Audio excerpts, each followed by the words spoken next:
This is Wanis Zaror and Farid Haq from the Chicago Immigrant Orchestra.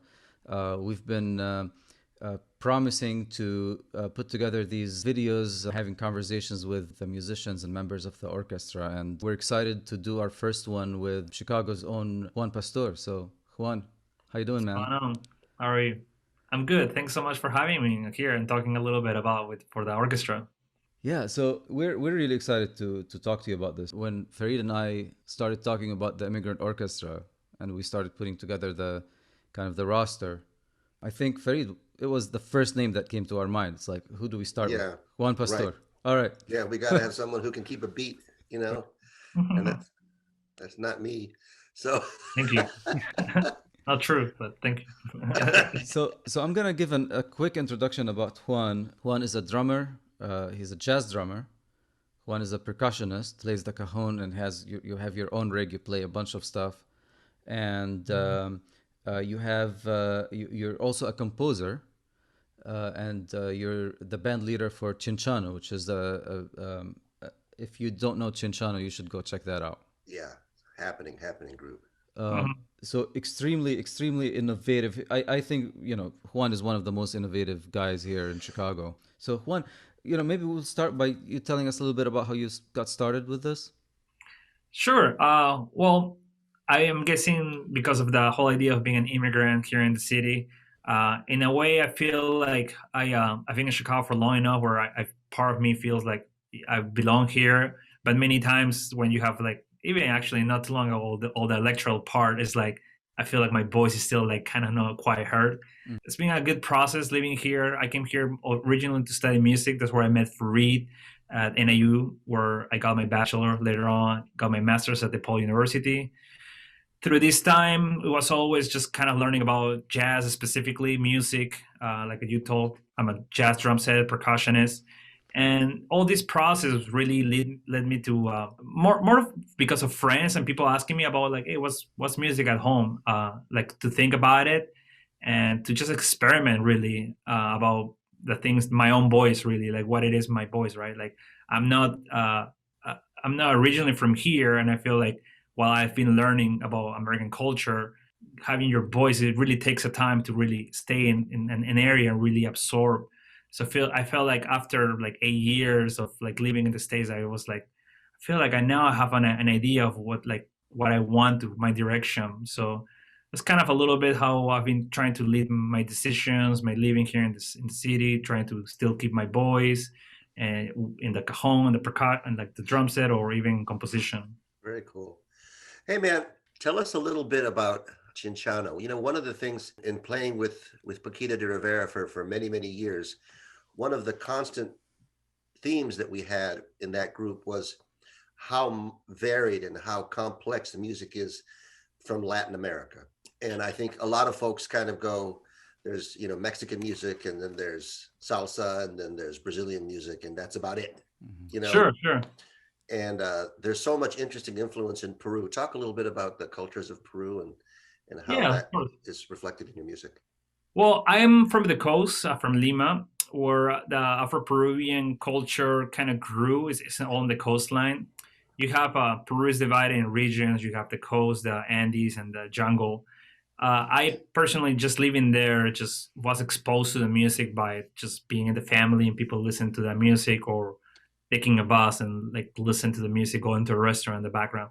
I think like Peru is a country that's very patriotic in their culture, like their food, their music. So it's like everywhere you go, you kind of get that like the thing, like oh, Peruvian food, Peruvian music. Um, so yeah, Chinchano was like that voice, right? Like of that I hear from just growing up in Peru. Like even though I learned jazz, it was like I'll learn a tune and somehow I will sing that song in my head with a different rhythm, not like a straight. Just because my head sometimes will make this mix, right? For you Right, asked me right. about some of the styles, Afro Peruvian specifically has this style called festejo that is like straight up like African influence, like a 12/8 kind of rhythm. You see, I think that's Then, really interesting because a lot of American audiences don't realize when you think of Peru, you think of, the Incas.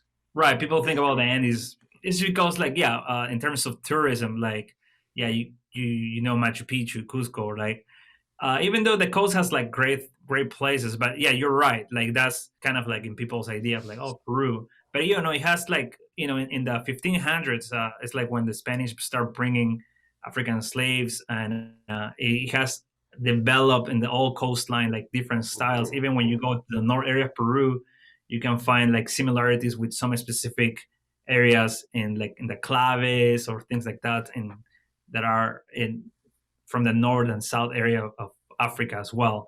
So, Wow. for example, Peru, with the festejo, something that I found interesting too is that even though it's like I mentioned, talking in musical terms, it's like a 12/8 beat, like feeling like like four pulses.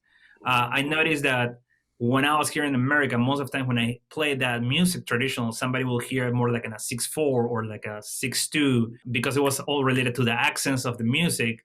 And then it took me a while to realize that the only reason I have the different perspective of that style is because I was also seeing the people dancing. Like I was not only just listening to, like I'll see people dancing on the style. So Mm. they give you a different perspective of when you listen to something, feel the beat, let's say, in a different place. I didn't really realize how like rich the music that I grew up was until like looking back and trying to explain to someone who was having a hard time understand it. Like sometimes like where's the beat? They will hear the beat, they'll clap in a different place. I was like, no, it's here. Like I'll be surprised, like why you don't hear it. At the same time, many times I'll play something more in the swing style, and like sometimes people will be like, you have like a weird accent, and you're right, because naturally I'll accent like the second triplet of the beat, which is more in the South American tradition, right? Like Yeah. they have like that can, while the swing Right. is more like dida dida dida.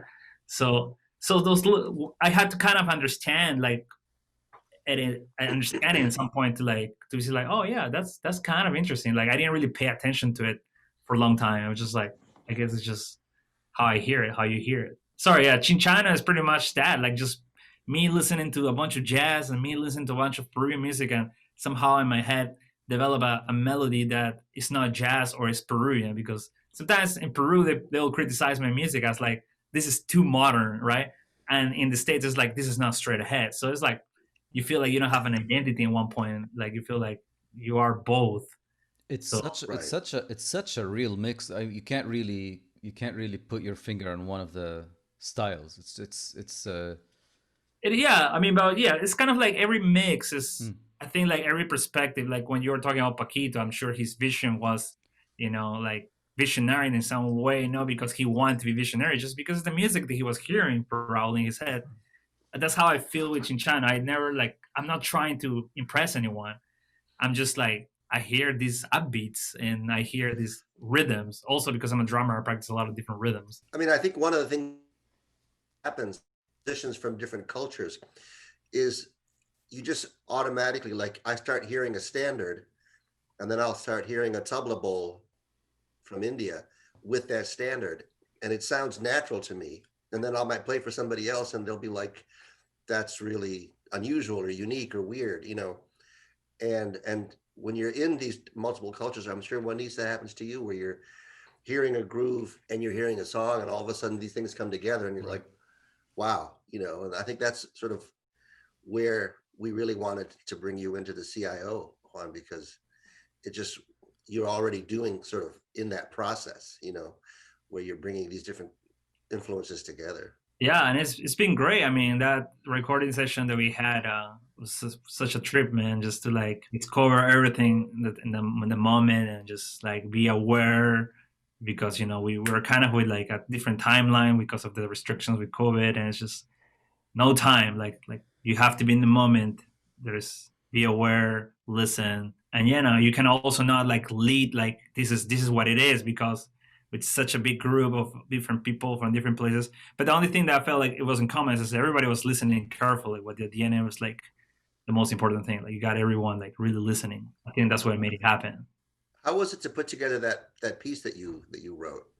How did that Oh happen? man, yeah, yeah. Thanks for asking me to write the piece. I felt it was like it felt very appropriate at the time, because I think I mentioned to Juanis during that time, like I mean, even now with the current state of what's happening, and my current state, that I had some immigration process that was still kind of impending.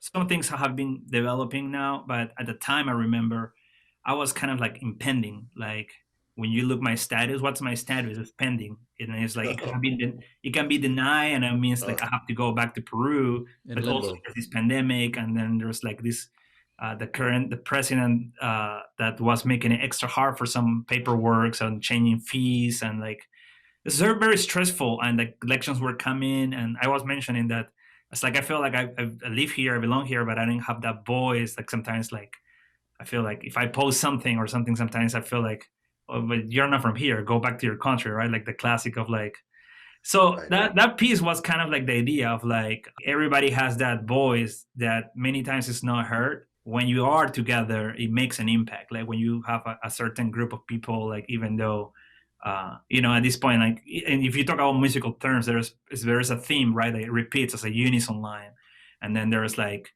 many like little breaks where like you have one voice, which is like at this point could be like the yembe or like the cajon or the tabla, or like each of them had like a little moment where it's more like speaking their story, but at the end coming back to that like line that will repeat again, and that will make an impact because and keep repeating and keep coming. That's kind of the idea of like just that. For me, that was what it really led me. Just like when we are together, it's more power. You remember that, that's what I was thinking during the time. So yeah, I tried to express that in percussion. It was cool. I remember I was like, all And right, I started singing it, and I was thinking how to give it a shape. Came out with and that. and this was an all percussion piece. Yes, yeah, Maybe yes. maybe we should cut into that and Oh listen sure, to it and yeah, come back. yeah. Let's listen a little bit.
So how hard was that to put together with the different musicians? Because I know that everybody has a different way of learning. It was not like extremely hard. I was a little nervous in one point because I guess I had no expectation in terms of anything. And then one point I was like, man, I think I made this too hard. And I was like, it's already done.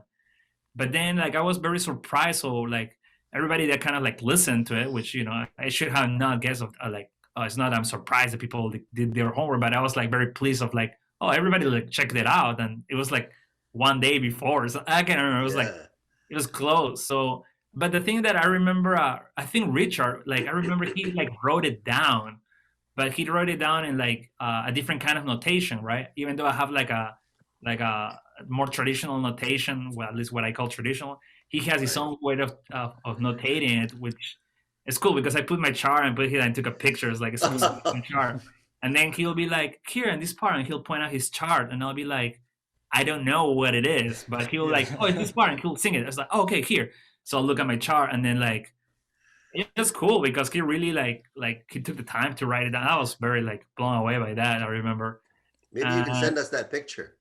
Yeah, sure. I definitely have it. Yeah. And Juan, you had no parameters. We just told you, can you write a percussion piece?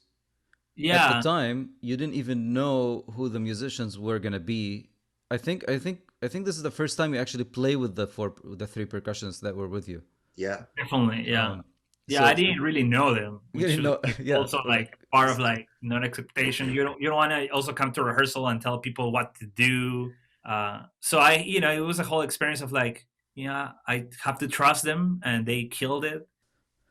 So Juan, I think in 2019 you moved to back to Peru. You moved to Lima, right? So yeah, and actually 18 I moved to Peru, and in 19 I came back to Chicago. Okay. I moved to Peru only for a year. It was super interesting. I'm grateful it happened because at this point, like I was living in Chicago for 12 years. So going to Peru, I took a position in a university where for me was kind of like, if I ever go to Peru to like live long terms, like this is probably a good way to like come back. Even though it was just like being there was great and teaching the students was the greatest thing. I felt like I was just like for too long far away, so it was hard to adjust, especially my life was, I was a different person. I was married, like there are priorities. So after a little while, my wife and I were like, not sure. I don't know if it's worth it to stay here. Let's take Peru as a place to come and visit and do some activities, but maybe not as a long-term living. So came back to Chicago. I had this tour planned here anyway, so I just took that tour to kind of like just find an apartment and get back here. Luckily, when I came here, not long after, I was able to start working at a different university, Benedictine University, and I'm currently working at NIU, Northern Illinois University, where I'm I'm subbing for the drum set instructor there. And yeah, teaching has been a big project lately. I've been developing, even right now I'm working on my Patreon page for creating my own drum school and kind of music school at the same time, trying to create some videos in a weekly base where like I'll be teaching about Peruvian styles, some my own adaptations on the drum set to some of those styles, as well as understanding rhythms and things like that. Where I my project talks a lot about the rhythmic harmony more than I feel like learning music. It was always learning rhythms as the line, but by learning more about folk music, I started learning that rhythms are like all interconnected, and there's more like a harmonic rhythm. So like I base a lot of my concept on teaching in how to feel different rhythms at the same time, things like that. So that's something new. The last thing I did was with my band Chinchano was in 2019. I released an album called El Regreso.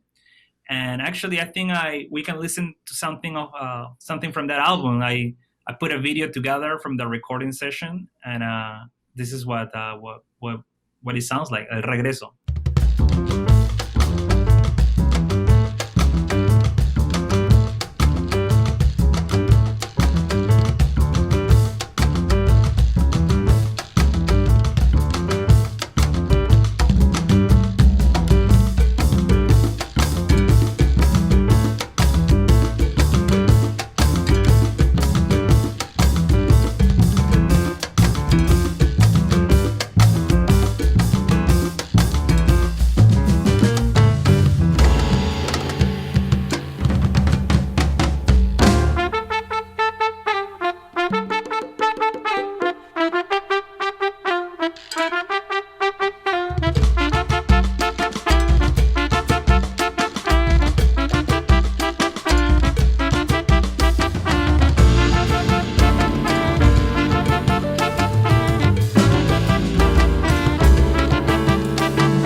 Well, Well, Juan, Juan, so this looks like some of it was even remote, right? This is kind of from a studio session, and then Yeah, and remote because, like I told you, like COVID got us. I was like, yeah, I just finished it at home.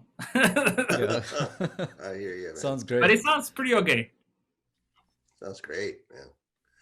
Well, Juan, we're so honored to have you as part of the Chicago Immigrant Orchestra, Absolutely. and you really, shaped the sound of this group as it is evolving, and we're excited about the projects that are coming in the future. Oh man, my pleasure. Thankful for both of you for the trust, and yeah, such a unique and beautiful project. So just happy to be part of it. Thanks, brother. Thanks so much, Juan. Yes, take care.